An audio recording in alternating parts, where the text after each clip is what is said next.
हर रोज एक नई कहानी देखने के लिए चैनल को सब्सक्राइब करें और बेल आइकन दबाना ना भूलें। रीना की शादी एक जॉइंट फैमिली में हुई थी। उसकी शादी को कई साल हो गए थे, लेकिन कोई ऐसा साल नहीं गया था जिसमें श्राद्ध के दिन ठीक ठाक से सब हो जाए। एक दिन वो अपनी सास माला के कमरे में जाती है। माँ जी, कल से श्राद्ध शुरू हो रहे हैं, आपने कुछ सोचा है कि नहीं? सोचना क्या है बहू, ये तो हर साल आते हैं। तू ऐसे बोल रही है जैसे कोई त्योहार आने वाले हैं जिसकी तैयारी करनी है तुझे। माँ जी, मैं आपको इसलिए याद दिलवा रही हूँ क्योंकि ये महीना हमारे जीवन में मुसीबत बनकर आता है। जब से मेरी शादी हुई है आज तक मैंने तो नहीं देखा कि श्राद्ध का महीना बिना दिक्कत परेशानी के गुजर गया हो। बहू, तू भी किस वहम में है? ऐसा कुछ नहीं होता है। जब मुसीबत आने वाली होती है तो वो आकर ही रहती है, उससे कोई रोक नहीं पाता। लेकिन माँ जी, आप इस बात पर गौर क्यों नहीं कर रही हैं कि सारी मुसीबत श्राद्ध के समय ही आती हैं? मैं तो कहती हूँ इस बार आप सभी घर वाले मिलकर पितृदान कर दीजिए। हमें ये सब करने की कोई जरूरत नहीं है। हमने अपने गांव वाले घर में नौकर को बोल रखा है कि जिस दिन हमारे सास ससुर का श्राद्ध हो उस दिन पूरे गांव को खाना खिला देना। माँ जी, आप सभी लोग हर चीज नौकरों पर क्यों छोड़ देते हो? पितृदान जैसी चीजों को कम से कम खुद तो कर लिया करें। तुम क्या चाहती हो, सारा खर्चा तुम्हारे सास ससुर उठाए? क्योंकि तुम्हारे चाचा चाची तो पैसे खर्च करते नहीं है। अरे माँ जी, तो उन्हें समझाइए और इस बार जॉइंट फैमिली का पितृदान करवा दीजिए। बाकी आप खुद ही समझदार हैं। माला और उसकी बहू रानी की बातें उसकी चाची सरोज दरवाजे के पीछे से सुन रही थी, जिसे सुनकर वो अपने कमरे में जाती है और अपने पति रमेश को कहती है, सुनिए जी, जितनी जल्दी हो सके आप काम के चक्कर में कहीं बाहर निकल जाइए, वरना इस बार पितृदान का खर्चा आपके सर पड़ जाएगा। तुम औरतों के पास सुबह सुबह पंचायत करने के सिवा कोई काम नहीं होता है क्या? मैं यहाँ आपके फायदे की बात कर रही हूँ और आप मेरी इंसल्ट कर रहे हैं। इंसल्ट नहीं कर रहा मैं तो बस तुम्हें बता रहा हूँ कि तुम अपना ध्यान ना पूजा पाठ में लगाओ, ना कि इधर उधर की बातों में, समझी? मैं ही भूल जाती हूँ कि मेरा पति मूर्ख है। मुझे आपको कुछ बताना ही नहीं चाहिए। आप करी तुमने दिमाग वाली बात। मुझे खुद इन बातों में ना इंटरेस्ट लेने का कोई शौक नहीं है। रमेश तैयार होकर कमरे से बाहर आ जाता है और अपने बड़े भैया सुरेश को आवाज देता है।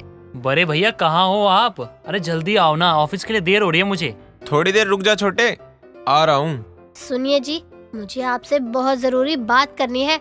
माला, मैं दुकान से आकर तुमसे बात करता हूँ, अभी समय नहीं है। छोटा इंतजार कर रहा है मेरा। वो तो रोज ही करता है, हमेशा चालाकी में रहता है। खुद की गाड़ी में पेट्रोल न डलवाना पड़े इसके चक्कर में रोज आपके पीछे पीछे लग जाता है। तुमसे हम भाइयों का प्यार देखा नहीं जाता है ना, तभी हमेशा मुझे उसके खिलाफ भड़काते रहती हो। सुरेश भी अपनी पत्नी को सुनाकर कमरे से बाहर चला जाता है। वैसे तो दोनों भाइयों में बहुत प्यार था, लेकिन जहाँ बात खर्चे की आ जाए सभी घर वाले एक दूसरे के दुश्मन बन जाते थे। श्राद्ध के दिन शुरू हो जाते हैं और उसी के साथ उनके घर में मुसीबतों का आना भी। एक दिन सुरेश और रमेश एक साथ काम से घर लौटते हैं। उन्हें देखकर माला और सरोज हैरान हो जाती हैं। आप लोग इतनी जल्दी कैसे आ गए? हमारी गाड़ियाँ दिन दहाड़े चोरी हो गई, घर नहीं आते तो क्या करते? ये क्या बोल रहे हैं आप? दोनों की गाड़ी एक साथ चोरी हो गई, लेकिन आप लोग तो अलग अलग काम करते हैं ना? वो क्या है ना, मुझे बैंक में काम था इसलिए मैंने रमेश को बुलाया था। हम दोनों बैंक के अंदर गए, बाहर आए तो देखा गाड़ियाँ गायब हो चुकी थी। जेठ जी, आपके चक्कर में इनकी गाड़ी भी चोरी हो गई, अपने साथ साथ हमारा भी नुकसान करवा दिया। सरोज चुप हो जाओ तुम।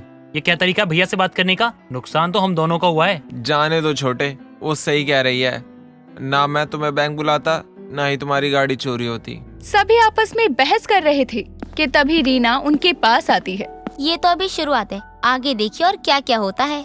बहू, तू इस घर की बहू है या दुश्मन? अपने घर के बारे में इतना बुरा कैसे सोच सकती है तू? माँ जी, तो मैं और क्या करूँ? आप लोगों से मैं कब से बोल रही हूँ पितृदान करवा दीजिए। हमारे पितृ हमेशा नाराज है, तभी ये सब हो रहा है। लो, एक खर्चा और सुन लो। आप लोगों को जो करना है करिए, लेकिन मैं मेरे पति के 1 रुपए नहीं दूंगी। सरोज रमेश का हाथ पकड़कर अपने साथ लेकर चली जाती है। दिन बीतते हैं, उसके साथ साथ उनकी परेशानियां भी बढ़ती है। कभी कोई बीमार पड़ जाता तो कभी कोई और दिक्कत आ जाती तो कभी घर में कलेश हो जाता। एक दिन उनकी पड़ोसन कांता उनके घर आती है और माला से कहती है, माला बहन, रमेश और सुरेश भाई साहब कहाँ हैं? क्या हुआ कांता, तुझे हमारे घर के मर्दों से क्या काम है?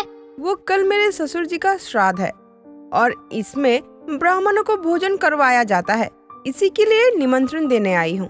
लेकिन कांता बहन, आप तो हमेशा अपने ससुर जी का श्राद्ध गांव में करवाती है ना, तो इस बार यहाँ क्यों? माला बहन, गांव में मैं तो नौकरों के हाथों ही श्राद्ध करवा देती थी, ये सोच कर कि श्राद्ध करने से ही तो मतलब है, लेकिन मेरे घर में शांति नहीं रहती है। इसलिए सोच रही हूँ इस बार हम दोनों मियाँ बीवी मिलकर यहीं उनकी श्राद्ध करेंगे, क्योंकि लोग कहते हैं कि अगर घर के पितृ नाराज हो जाए तो घर का विनाश हो जाता है। ऐसा कुछ नहीं होता है, श्राद्ध करना जरूरी होता है बस। बाकी मुझे नहीं लगता कि उस चीज से इतना फर्क पड़ता है। माला बहन, आप मानो या ना मानो, लेकिन ये सत्य है। ना हो तो अपने घर में भी आजमा कर देख लो, आपके घर में भी कम परेशानियां नहीं है। बाकी आपकी इच्छा, बस याद से भाई साहब को बोल देना। ठीक है, बोल दूंगी। कांता इतना बोलकर वहाँ से चली जाती है। तभी माला जैसे ही रसोई में जाने के लिए आगे बढ़ती है, उसे अपनी देवरानी के चिल्लाने की आवाज सुनाई देती है।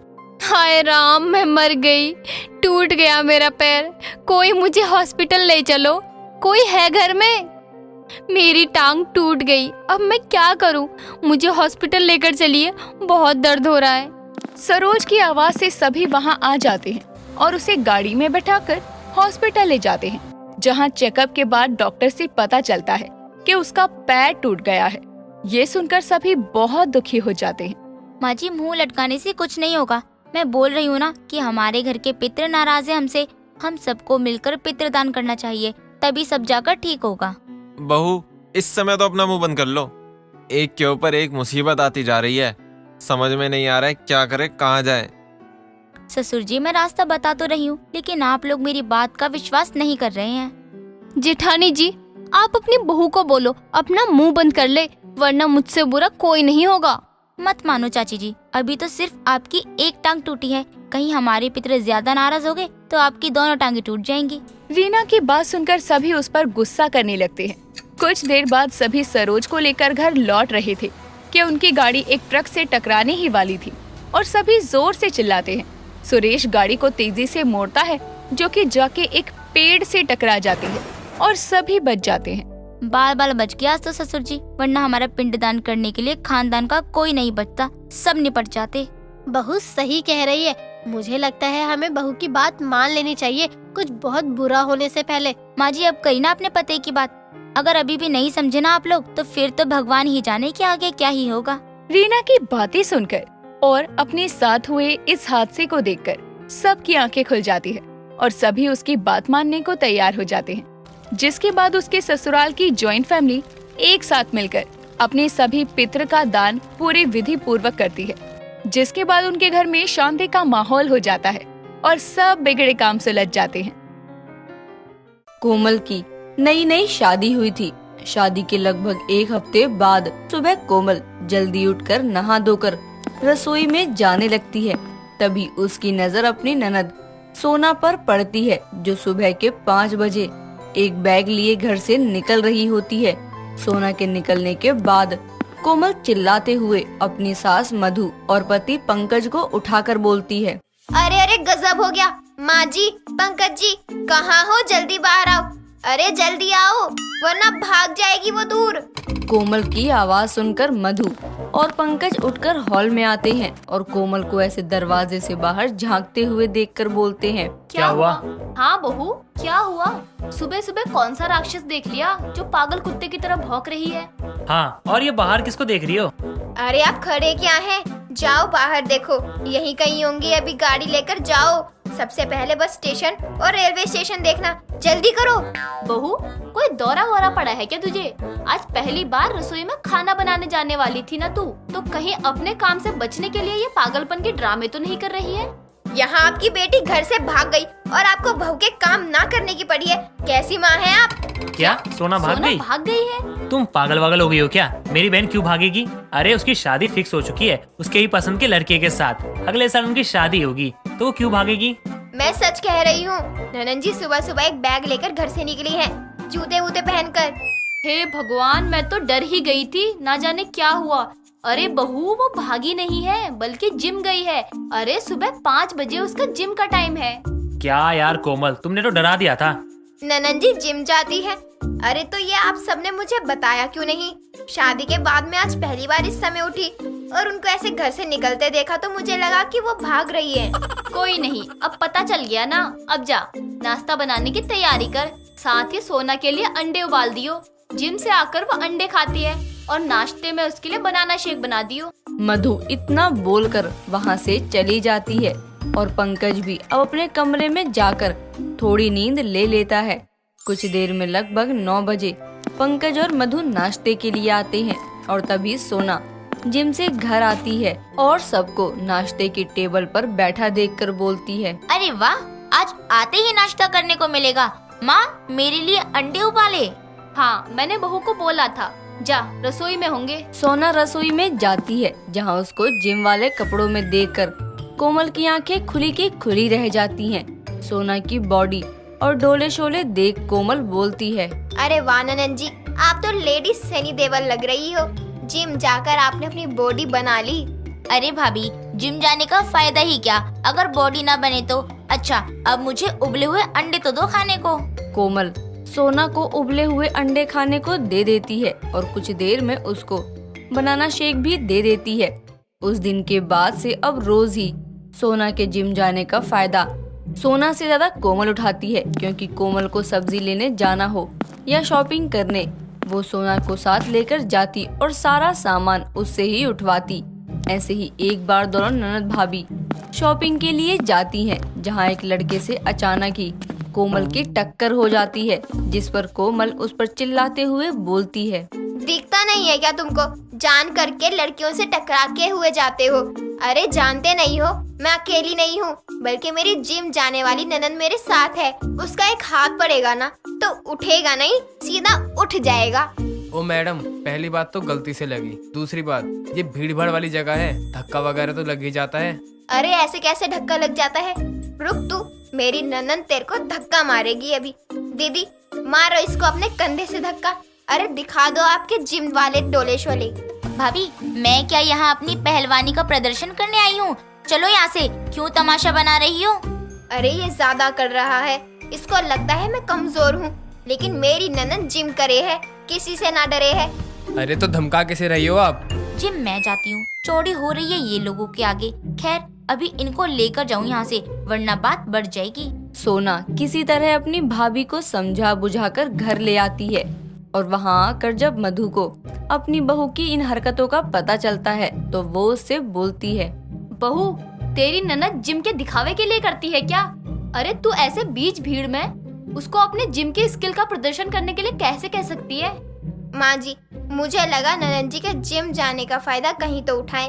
वैसे ही क्या ही फायदा इनके जिम जाने का। इसका क्या फायदा है और क्या नहीं, ये मुझे आपको बताने की जरूरत नहीं है। सोना इतना कहकर चली जाती है। समय गुजरता है और रोज रोज अपनी ननद के जिम की वजह से उसके लिए प्रोटीन वाला खाना बना बना कर कोमल को चिढ़ होने लगी थी, जिसके चलते एक सुबह वो सबको नाश्ता परोसते हुए बोलती है, माँ जी, पंकज जी, आखिर कब तक ये जिम का खाना अलग बनता रहेगा और आप सबका अलग? अरे ननन जी यही खाना नहीं खा सकती क्या जो आप सब खाते हो? बहू, जिम करने में बहुत मेहनत लगती है और उस तरह की मेहनत के लिए खाना भी वैसा ही खाना पड़ता है। तुझे आसान लगता है क्या जिम करना? हाँ माँ सही कह रही है, मैंने भी शुरू किया था जिम, लेकिन एक हफ्ते में ही छोड़ दिया। और कोमल तो जिम जाने के बाद ऑफिस भी जाती है, ऐसे में इतना काम करेगी तो खाना भी तो होना चाहिए ना ताकत के लिए। उसी हिसाब से ना इसके लिए अंडे और केले आते हैं हमेशा। क्या ही फायदा उनके जिम जाने का? जहाँ जरूरत होती है जिम की ताकत दिखाने की, वहाँ वो चुपचाप रहकर बस तमाशा देखती हैं। ऐसा है ना, तो तुम भी ज्वाइन कर लो ना जिम। पंकज की कही बातों को कोमल सीरियसली ले लेती है और खुद भी जिम जाने की सोचती है और अगले दिन से ही वो भी सोना के साथ जिम जाना शुरू कर देती है। वहाँ जाकर भारी भारी डंबल्स उठाने में कोमल शरीर में दर्द होने लगता है। पहले दिन किसी तरह वो लड़खड़ाते हुए घर पहुँचती है और हॉल में बैठी अपनी सास से बोलती है, माँ जी मैं आ गई, लेकिन मैं कुछ करने की हालत में नहीं हूँ। क्या आज मैं आराम कर लूँ? हाँ बहू, जा आराम कर ले, 1-2 दिन तो ऐसा ही होगा। 1-2 दिन तो मधु भी कोमल को कुछ नहीं कहती, लेकिन अब जिम जाते हुए कोमल को 1 हफ्ता हो चुका था। बावजूद इसके वो घर आकर कोई काम नहीं करती थी, शरीर दर्द का बहाना बनाकर, जिसके चलते मधु से बोलती है, अपनी जिम जाने वाली ननद को कॉपी किया था ना तूने, तो अब उसकी तरह काम भी कर। अरे वो रोज जिम से आकर काम पर भी जाती है और तुझसे घर के काम तो होते नहीं है। मुझे नहीं पता, आज तू ही काम करेगी घर के। जिम जाने के कारण कोमल के शरीर में बहुत दर्द था, लेकिन किसी तरह वो घर के काम करती है और शाम में घर की सब्जियां लेने मार्केट जाती है, जहां दो गुंडे कोमल को ऐसे लड़खड़ाते हुए मार्केट जाता देखकर उसके पास जाकर बोलते हैं, अरे मैडम जी, चलने में दिक्कत हो रही है क्या? आप कहो तो मैं गोदी में उठाकर ले चलूं। चुप रहो और रास्ते से हटो। जानते नहीं हो तुम, मैं जिम जाती हूँ। तुम्हारे जैसे को तो मैं यूं ही पटक दूंगी। क्या जिम? अरे ऐसे कोमल शरीर को जिम ले जाकर क्यों कष्ट दे रही हो? आओ मार्केट ले चलते हैं आपको। इतना बोलकर वो गुंडा कोमल के पास आकर उसको छूने ही वाला होता है। तभी वहाँ पर सोना आती है और उन दोनों गुंडों को धोबी पछाड़ देती है। अपनी ननद को ऐसे हीरो की माफिक गुंडों की पिटाई करते हुए देख कोमल बोलती है, अरे वाह, कमाल कर दिया ननन जी। देखा मेरी जिम जाने वाली ननन में कितनी ताकत है। अब पंगा मत लेना। सोना उन गुंडों को सबक सिखा के कोमल के संग घर आती है, जहाँ वो सब कुछ अपनी माँ और भाई को बताती है, जिस पर मधु अपनी बहू से बोलती है, देखा बहू, तेरी जिम जाने वाली ननद ऐसे ही अपनी ताकत नहीं दिखाती।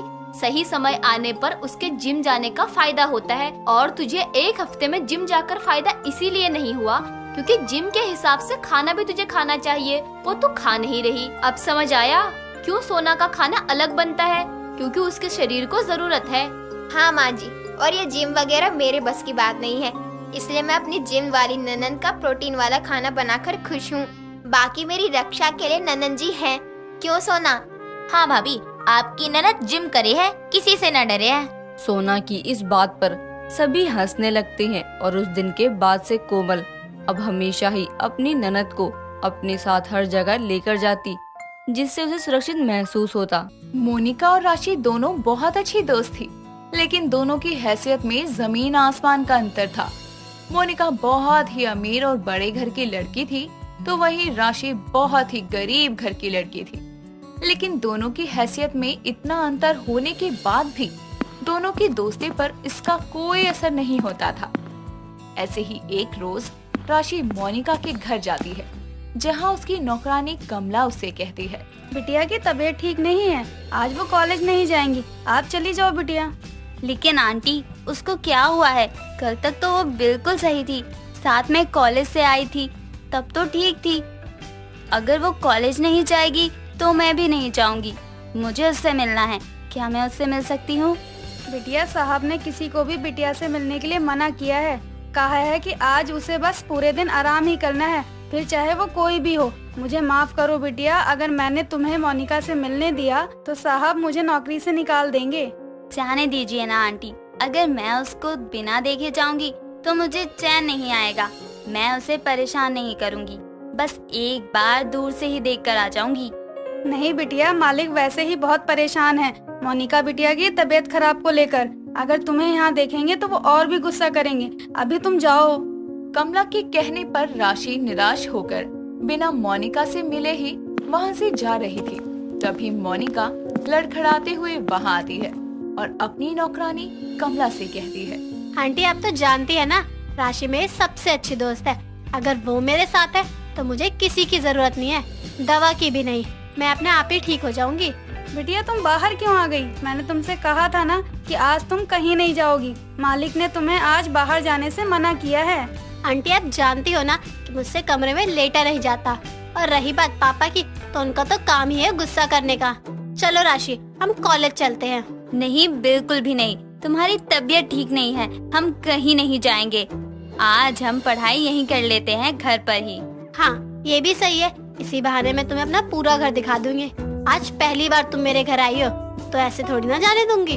मोनिका इतना कहकर जैसे ही राशि का हाथ पकड़कर आगे कदम बढ़ाती है, तभी उसके पिता रुपेश वहाँ आते हैं और राशि को फटे पुराने कपड़े और पुरानी चप्पल में देखकर अपनी बेटी मोनिका और राशि का हाथ छुड़वाते हुए गुस्से से कहते हैं, तुम्हें कितनी बार कहा है कि इस लड़की से अपनी दोस्ती तोड़ दो, ये हमारी हैसियत के बराबर नहीं है, लेकिन तुम्हें समझ में ही नहीं आता है। मैंने आपको कितनी बार कहा है पापा, ये मेरी दोस्त है, ये अमीर है या गरीब मुझे इससे कोई फर्क नहीं पड़ता है, ये मुझे समझती है। जब आप अपने काम से बाहर जाते हो ना, तब यही मेरे साथ रहती है। आखिर ये गरीब तुम्हें देती क्या है जो तुम इतना मानती हो इसे?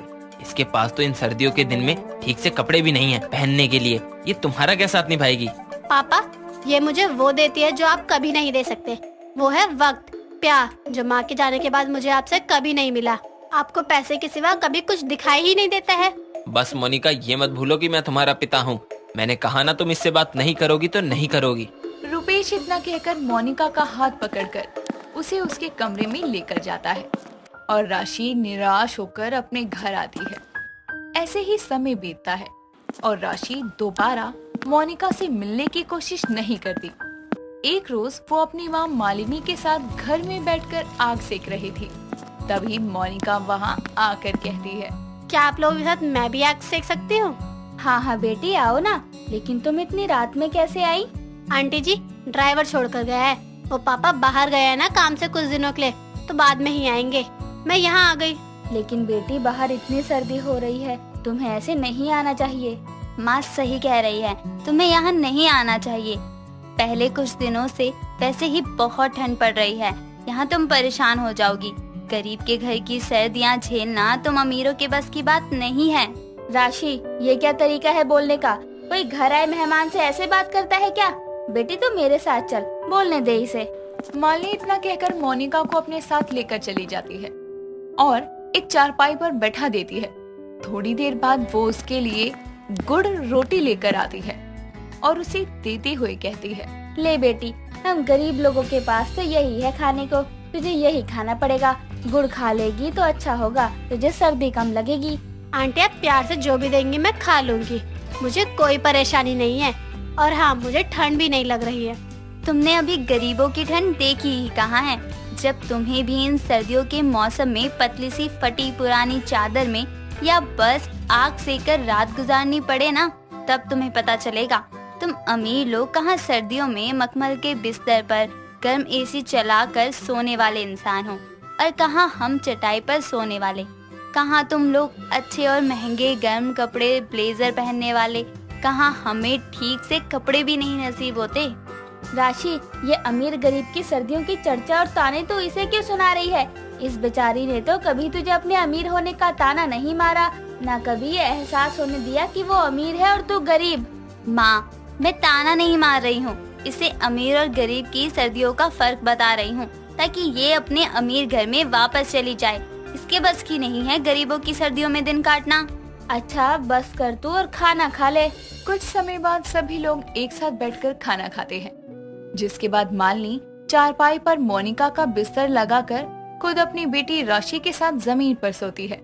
आधी रात को ठंड होने की वजह से मोनिका को नींद नहीं आती और उसकी आंखें खुल जाती है। तभी उसकी नजर जमीन पर लेटी राशि और उसकी माँ पर जाती है, जिन्हें देखकर वो अपने मन में कहती है, सच में गरीब लोगों के लिए सर्दियाँ काटना कितना मुश्किल होता है। यहाँ ठंड होने की वजह से मुझे एक रात नींद तक नहीं आई, और ये लोग पूरी सर्दी कैसे निकालते होंगे। न इनके पास अच्छे से रहने के लिए जगह है और न ही ओढ़ने के लिए कपड़े है कोई अच्छा सा, और न ही खाना खाने के। सच में अमीर और गरीब की सर्दियों में बहुत ही अंतर होता है। अगले दिन मोनिका अपने घर लौट जाती है। ऐसे ही समय बीतता है। एक रोज मोनिका राशि और अपने कुछ दोस्तों के साथ में कॉलेज से घर आ रही थी। तभी राशि की नजर सड़क पर बैठी एक कांपती हुई बुढ़िया पर जाती है, जिसे देखते ही राशि अपना पूरा स्वेटर उतार कर उसे देती है। ये देखकर उसकी सहेलियों में से उसकी कविता नाम की सहेली हंसते हुए कहती है, लो, राशि ने तो अपना पार्टनर भी ढूंढ लिया। ये गरीब लोग सब ऐसे ही होते हैं। अभी इतनी भी कोई खास ठंड तो आई नहीं है, जिस तरह से ये कांप रही है। ये सब गरीबों के दिखावे होते हैं, अमीरों से पैसे ठगने के जरिए होते हैं इनके। जिनके पास सारी चीजें होती हैं ना, उन्हें ऐसा ही लगता है। अगर आपको भी इन सर्दियों के दिनों में हम गरीबों की तरह एक दिन भी काटना पड़े ना, तब पता चलेगा आपको कि गरीबी में कोई भी दिन काटना कितना मुश्किल होता है, फिर चाहे दिन गर्मी के हो या सर्दी के। तुम्हारी हिम्मत कैसे हुई मेरी तुलना इस गरीब से करने की? और तुम अब अपना सोचो। अपना एक लौता स्वेटर तुमने इस बुढ़िया को दे दिया, अब तुम किससे भीख मांगोगी? मुझे भीख मांगने की जरूरत नहीं है। हम गरीबों को हर चीज झेलने की आदत होती है। अब जैसे अमीरों की तरह हर चीज की आदत नहीं डालते। पैसे मिल गई तो ठीक है और नहीं मिली तो भी ठीक है। राशि बिल्कुल सही कह रही है और सोचने की जरूरत उसे नहीं हमें है कि हम लोग दिल के कितने छोटे हैं। सब कुछ होते हुए भी हम लोग उस गरीब बुजुर्ग की मदद नहीं कर पाए। और मेरी दोस्त जिसके पास कुछ नहीं है फिर भी उसने उस औरत की मदद करने से पहले एक बार नहीं सोचा। इंसान कर्मों से बड़ा होता है, पैसे या धन दौलत से नहीं। मोनिका की बात सुनकर वहाँ खड़े सभी लोगों की नजरें नीचे हो जाती है और सभी को अपनी हरकतों पर शर्मिंदगी होती है, जिसके बाद सभी लोग राशि से उसे गरीब होने के चलते नीचा दिखाने के लिए माफी मांगते हैं। साथ ही दोबारा फिर कभी ये ना करने का भी वादा करते हैं। दोस्तों, अगर आपको ये कहानी पसंद आई तो इसे लाइक करें, शेयर करें और कमेंट करके बताएं कि कहानी में आपको सबसे अच्छा क्या लगा।